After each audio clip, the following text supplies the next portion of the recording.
My brother pushed me out of my wheelchair at our family reunion. "Stop faking for attention," everyone laughed as I lay on the ground. What they didn't know was that my doctor was standing right behind them. He cleared his throat and said 5 words that ended everything. The concrete hit my palms first, then my shoulder, then my head. Not hard enough to black out, but hard enough that the world tilted sideways and stayed there. The backyard spinning like I was drunk, even though I hadn't touched the beer cooler. 50 people staring. Some were laughing, a few were filming. My brother Tyler stood over me, chest heaving, face red with righteous anger, and 3 Bud Lights. "Stop faking for attention," he said, loud enough for everyone to hear. Loud enough for the neighbors 3 houses down to hear. "The act's getting old, Marcus." I lay there on the sun-baked concrete of my aunt's patio, my wheelchair tipped on its side 2 feet away, one wheel still spinning slowly in the July heat. My right leg was twisted at an angle that sent lightning bolts of pain up my spine, the kind of pain I'd learned to breathe through over the past 26 months, the kind that made my vision white out at the edges. The family reunion continued around me like I was a piece of lawn furniture that had fallen over. Someone turned up the country music. A kid ran past, chasing a wiffle ball. The smell of burgers on the grill mixed with cut grass and the sharp, coppery taste of blood in my mouth from where I'd bitten my tongue. "Get up, Marcus," Tyler said, and I could hear the satisfaction in his voice, the vindication. "Everyone's watching. Time to drop the charade." I tried to push myself up. My arms shook. The concrete had scraped my palms raw. I could see tiny pieces of gravel embedded in the meat of my left hand, blood welling up around them like garnets. "Look at him," Tyler announced, turning to address our assembled relatives like he was a prosecutor, and this was his closing argument. "He's been milking this wheelchair thing for 2 years, ever since the accident that nobody actually saw. I was there," my mom said from somewhere in the crowd. Her voice was weak, uncertain, the voice of someone who'd been beaten down by 2 years of family gatherings exactly like this one. "You found him at the bottom of the stairs," Tyler corrected. "That's not the same thing as witnessing it. For all we know, he threw himself down on purpose." The crowd murmured. Agreement. Consideration. That makes sense, doesn't it? My cousin Jake, 23, worked at Best Buy, still lived with his parents, stepped forward from the circle of relatives. "Dude, I've seen him walk. At the Jewel Osco on Roosevelt Road. Last month. He was in the cereal aisle." The murmuring got louder. Heads nodded. "Of course. I knew it. Always suspected." "That was physical therapy," I managed from the ground, my voice coming out smaller than I wanted. "Weaker. I told everyone about the outpatient program at Rush." "Sure it was," Tyler interrupted. "He kicked my wheelchair. The aluminum frame rang like a bell. Meanwhile, you've been collecting disability checks and living in Mom's basement rent-free for 2 years, playing video games, ordering DoorDash on her credit card, living the dream while the rest of us work for a living. Because I can't work. Because you won't work." Tyler's face was so close I could smell the beer and barbecue sauce. "There's a difference, little brother." My Uncle Richard, Dad's younger brother, the one who sold insurance and drove a Lexus and talked about personal responsibility at every holiday, pulled out his Samsung Galaxy, held it up like he was documenting a crime scene. "I'm recording this," he announced, "for evidence. We've all been enabling this behavior for too long. It's time someone stood up for the truth." I looked around for support, for anyone. My mom stood near the picnic table, wringing her hands. My Aunt Linda, Mom's sister, the one who'd organized this reunion, who'd insisted I come even though I'd tried to cancel 3 times, stood with her arms crossed, lips pursed in judgment. My grandmother sat in her lawn chair under the oak tree, fanning herself with a paper plate, watching me like I was a disappointing television show. Nobody moved to help. "The doctors said," I started. "The doctors said maybe," Tyler interrupted. He was on a roll now, playing to the crowd, feeding off their attention. "Maybe you'll walk again. Maybe it's permanent. Maybe.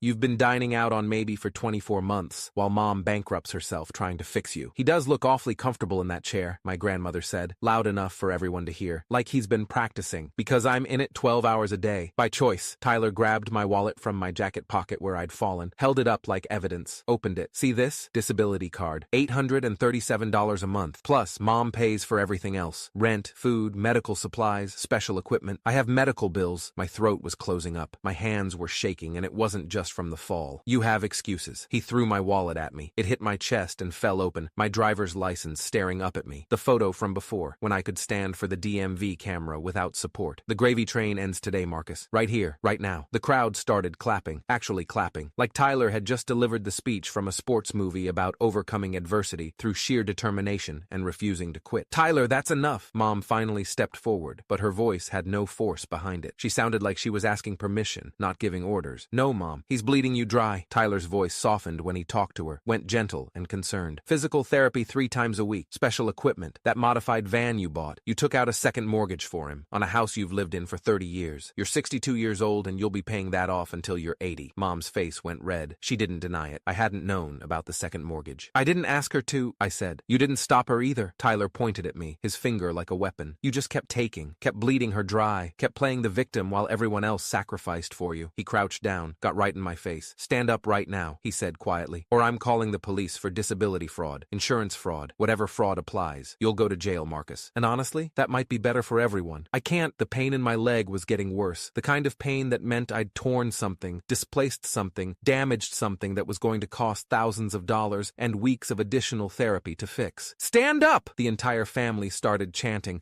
Stand up! Stand up! Stand up! 50 voices, maybe more. The neighbors had come over to watch. Kids were recording on their phones. My Aunt Linda was clapping in rhythm, leading the chant like a cheerleader. I stayed on the ground because I couldn't do anything else, because my right leg hadn't had full sensation in 26 months, because the rods in my spine made certain movements impossible, because everything Tyler was saying, all the cruelty, all the accusations, all the venom, came from a place of not knowing, of not asking, of not caring enough to understand. My leg throbbed with every heartbeat. Tyler grabbed my shirt, hauled me halfway up. I'm done watching you manipulate everyone. You're a liar and a con artist and that's my patient you're assaulting. The chanting stopped. Everything stopped. Tyler's grip on my shirt loosened, but didn't let go. A man stepped forward from the crowd, mid-50s, Asian, khakis, and a navy polo shirt, wire-rimmed glasses, carrying a can of Diet Coke like he'd just been standing there the whole time enjoying the show, which I realized he had been. His expression was perfectly calm. Tyler dropped me. I hit the concrete again. Who the hell are you? Tyler demanded. Dr. James Chen. He took a sip of his Diet Coke. Marcus's orthopedic surgeon, among other things. The crowd went completely silent. You could hear the burgers sizzling on the grill, a dog barking 3 yards over, the country music still playing from someone's Bluetooth speaker. I'm also his physical therapist, his pain management specialist, and I consult with his neurologist, Dr. Sarah Patel, at Northwestern Memorial. I've been treating Marcus since approximately 47 hours after his accident 26 months ago. My Aunt Linda laughed. It came out nervous, shrill. Well, doctor, you must be very proud. Your patient can apparently walk just fine when nobody's looking. Dr. Chen smiled. It didn't reach his eyes. Actually, he said, pulling out his iPhone, I have something everyone should see. He held it up. An X-ray filled the screen. This is Marcus's lumbar spine, specifically his L4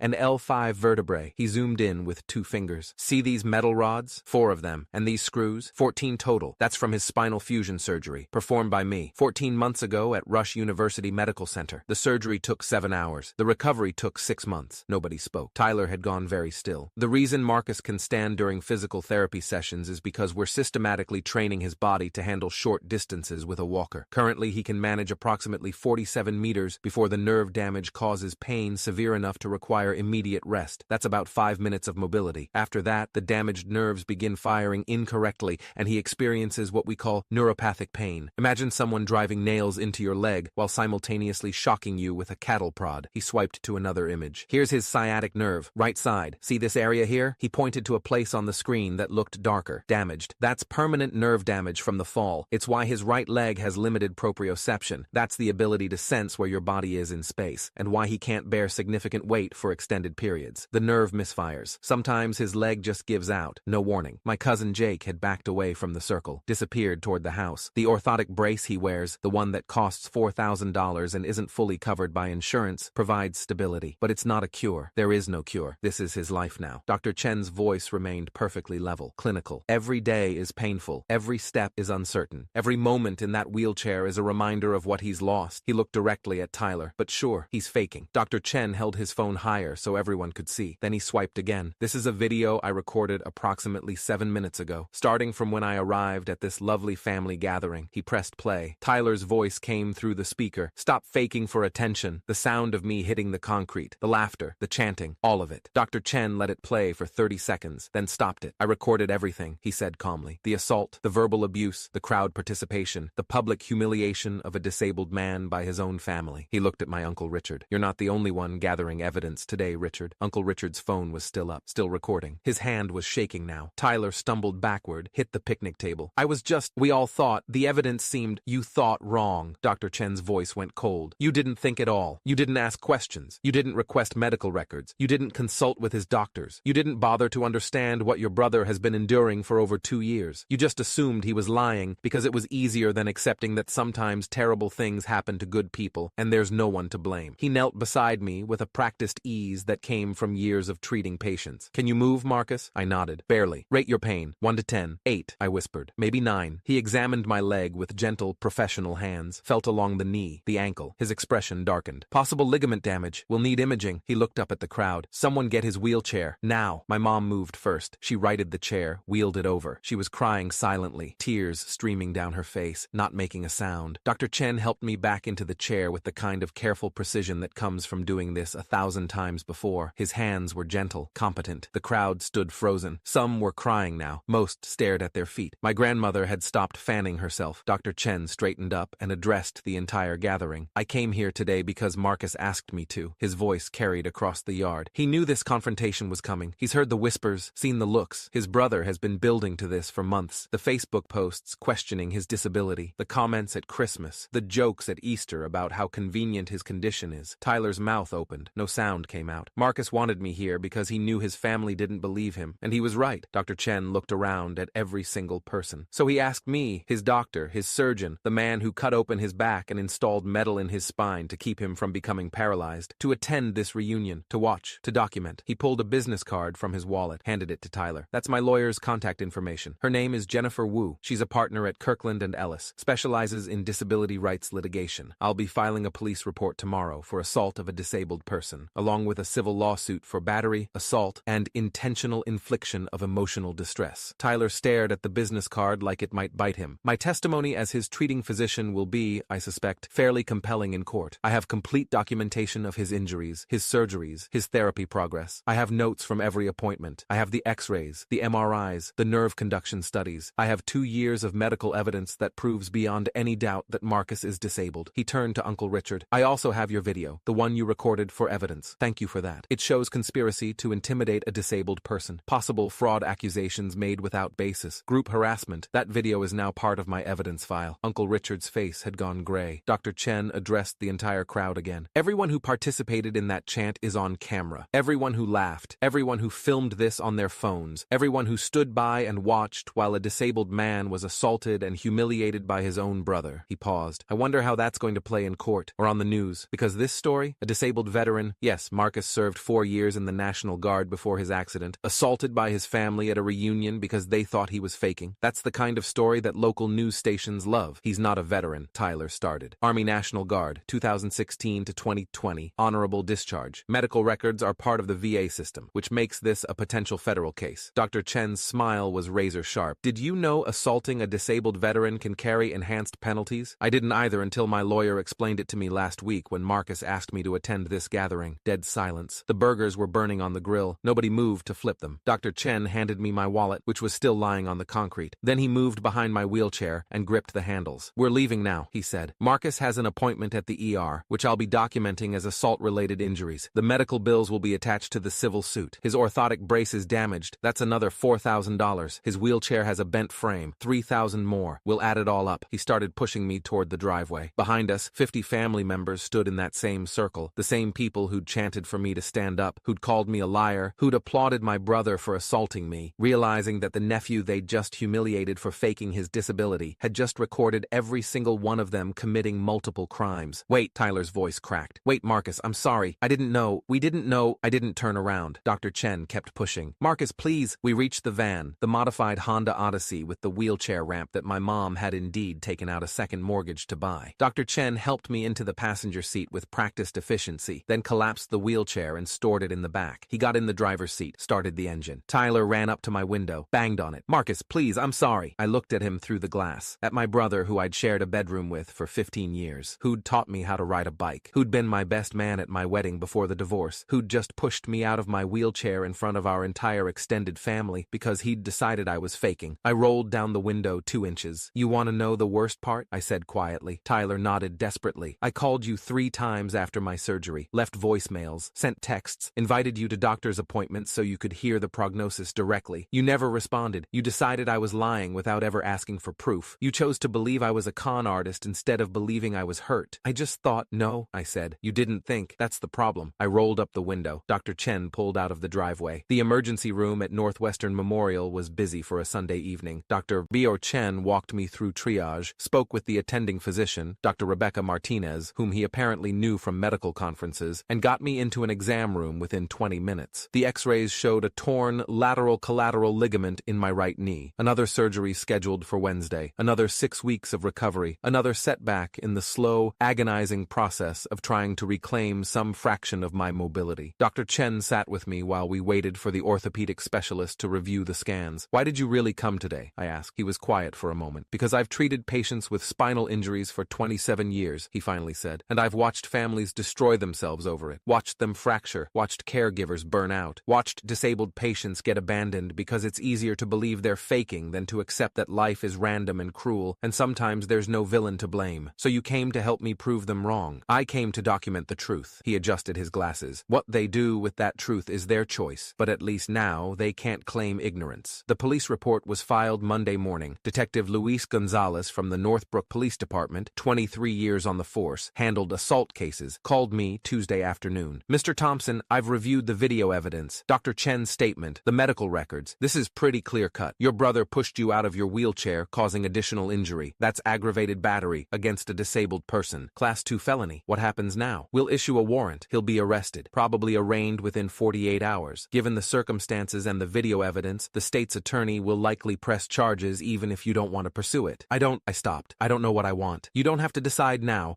but Mr. Thompson, families like yours, they don't change unless there are consequences. Real consequences. Legal consequences." He was right. I knew he was right, but Tyler was still my brother. Tyler was arrested Wednesday morning, posted bail by Wednesday afternoon. His lawyer, some guy from his gym who did personal injury cases, called me Thursday. "My client wants to apologize, wants to make this right. If you'd be willing to drop the charges." "I'm not pressing charges," I said. "The state is. Talk to the state's attorney." "Right, but if you testified that it was a misunderstanding." "It wasn't a misunderstanding. It was assault. Recorded by multiple cameras. Witnessed by 50 people. There's no ambiguity here. He's your brother. He pushed me out of my wheelchair because he decided I was faking a disability. That's not brother behavior. That's criminal behavior." I hung up. The civil suit was filed Friday. Jennifer Wu, the lawyer Dr. Chen had referred me to, 54 years old, Harvard Law, specialized in disability rights for 22 years, sat across from me in her downtown office with a view of the Chicago River. "We're suing Tyler for battery and intentional infliction of emotional distress, but there's a larger case here." "What do you mean?" "Your Uncle Richard, your Aunt Linda, everyone who participated in that chant. They created a hostile environment. They conspired to harass and intimidate you. That's actionable under disability rights law. You want me to sue my entire family? I want you to send a message." Jennifer leaned forward. "Marcus, I've handled hundreds of these cases. Disabled people getting abused by family members who think they're faking. It's more common than you'd think, and it almost never ends well because the disabled person is isolated, financially dependent, scared of losing their support system, so they stay quiet. They stay quiet." She nodded. "But you have something most of them don't. You have medical documentation. You have a surgeon willing to testify. You have video evidence. You have the ability to make this public, to change the narrative. I just wanted them to believe me. They believe you now." Jennifer's smile was sharp. "Now we make sure they never forget it." The story broke local news that weekend. Disabled veteran assaulted by brother at family reunion. Doctor recorded everything. The footage went viral by Monday. Not the whole thing. Dr. Chen had edited out everyone's faces except Tyler's and mine. But enough. The push, the fall, Tyler's words, the chanting. By Tuesday, it had 3 million views. By Wednesday, national news had picked it up. By Thursday, I was getting interview requests from Good Morning America. I declined them all. I didn't want to be famous. I wanted to be believed. Tyler's trial was set for 6 months out, but his life imploded long before that. His employer, a construction company that prided itself on workplace safety and disability accommodation, fired him within a week. "Liability concerns," they said. "Can't have someone who assaults disabled people representing our company." His girlfriend left him. His friends stopped calling. The video followed him everywhere. Every job interview, every dating profile, every new person he met would eventually Google his name and find it. Tyler Thompson, the guy who pushed his disabled brother out of a wheelchair. My mom called me 3 weeks after the reunion. "He's living in his car," she said. "Lost his apartment, can't find work." "Marcus, he's your brother. Can't you do something?" "Like what?" "Talk to the prosecutor. Ask them to drop the charges. Tell them it was a misunderstanding." "It wasn't a misunderstanding, Mom. He made a mistake. He assaulted me in front of 50 people while I was already disabled. That's not a mistake. That's a choice. So, you're just going to destroy his life? Your own brother?" I thought about that for a long time. "No," I finally said. "I'm going to let him experience consequences for his actions. There's a difference." She hung up without saying goodbye. The settlement came 4 months later. Tyler pleaded guilty to aggravated battery, got 2 years probation, community service, anger management, and a suspended sentence that would activate if he violated probation. The civil suit settled for $127,000, medical bills, pain and suffering, future therapy costs, punitive damages. Tyler would be paying it off for the rest of his life. Jennifer Wu called me the day the settlement finalized. "You won," she said. "Doesn't feel like winning. It never does, but you sent a message to your family, to everyone watching, that disabled people matter, that assault has consequences, that you can't just push someone out of a wheelchair because you've decided their suffering is inconvenient. He's broke, homeless, his life is ruined. He ruined his own life. You just documented it." I saw Tyler 6 months later, by accident. I was at physical therapy, the same outpatient clinic at Rush where my cousin Jake had supposedly seen me walking in the Jewel Osco, and Tyler was there, waiting in the lobby, wearing a different shirt, thinner, older somehow. He saw me, started to stand up, sat back down. I wheeled myself over. "What are you doing here?" I asked. "Court-ordered community service. I volunteer in the rehab wing, helping patients with mobility exercises." I didn't know what to say. "That's good, I guess. I meet a lot of people like you," Tyler said quietly. "People with spinal injuries, nerve damage, chronic pain. People who look fine on the outside, but are fighting every day just to exist." He looked at me finally. "I'm sorry, Marcus. I'm so fucking sorry. I didn't understand. I didn't try to understand. I just decided you were lying because it was easier than accepting that you were really hurt. I know. Do you—" his voice cracked. "Do you think you'll ever forgive me?" I thought about that question for a long time, about 26 months of pain, about the family reunion, about 50 people chanting for me to stand up, about Tyler's face when Dr. Chen showed the x-rays, about the settlement money that was paying for my modified van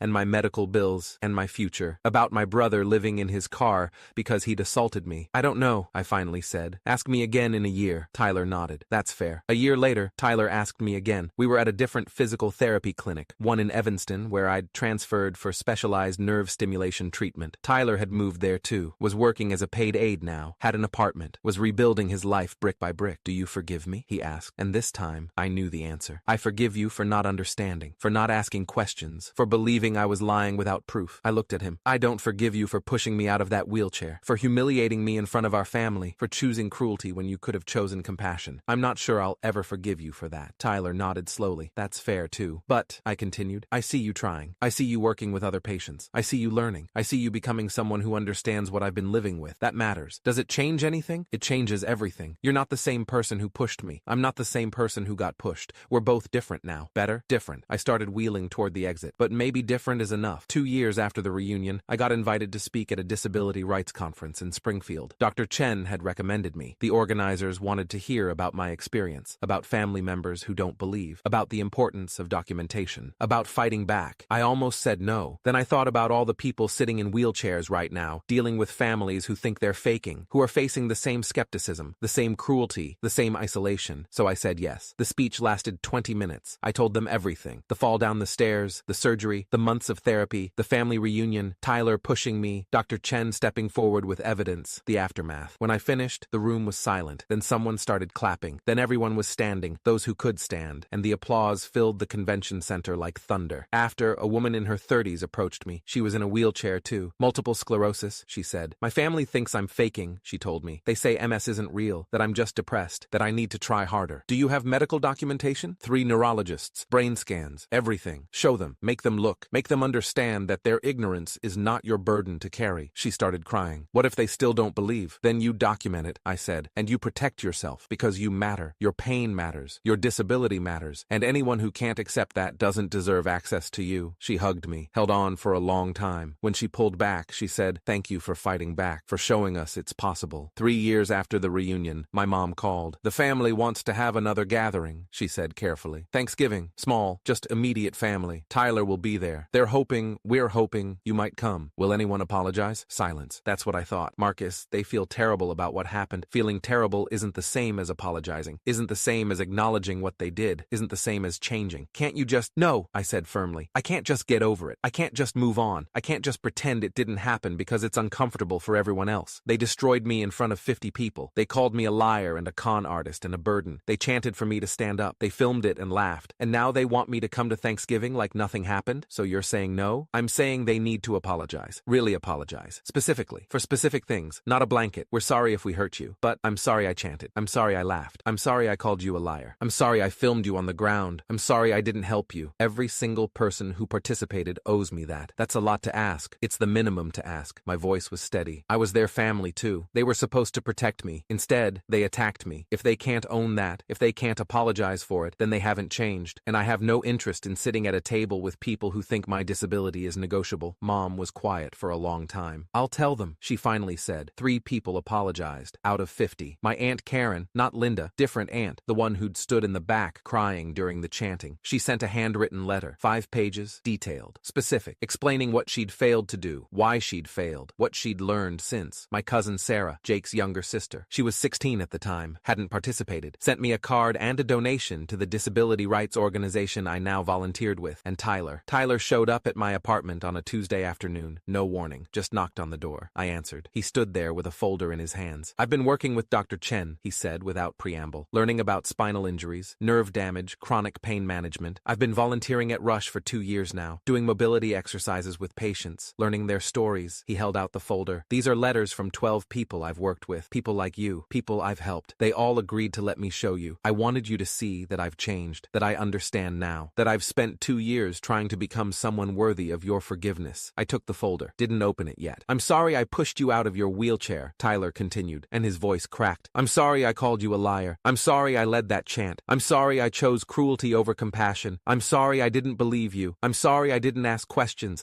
I'm sorry I let my resentment about your disability, about the way it changed Mom's life, changed our family. I'm sorry I let that resentment turn into hatred. You didn't deserve that. You were suffering and I made it worse. I'm sorry. I looked at my brother, at the man who'd destroyed me, at the man who'd spent 2 years rebuilding himself. Come in, I said. We talked for 3 hours about the reunion, about the aftermath, about his time homeless, about learning to work with disabled patients, about seeing me in every person he helped, about understanding, really understanding, what I'd lost. When he left, he turned back at the door. I don't expect you to forgive me, he said. I know what I did. I know I can't undo it, but I want you to know I'm different now. Better. Because of you. You're different because of you, I corrected. Because you chose to change. But Tyler, don't make me your redemption story. Don't make my disability the thing that taught you empathy. That's not fair to me. He nodded slowly. You're right. I'm sorry. You're right. After he left, I opened the folder, read all 12 letters, each one from a person Tyler had helped, each one describing his patience, his gentleness, his understanding, each one a small piece of evidence that people can change, that cruelty doesn't have to be permanent, that sometimes, not always, but sometimes, the people who destroy us can become better. I didn't know if I'd ever fully forgive Tyler, but I could see him clearly now, not as the villain in my story, but as someone who'd made a terrible choice and spent years living with the consequences, someone who'd hurt me deeply and was trying, really trying to be better. Maybe that was enough. Maybe it had to be.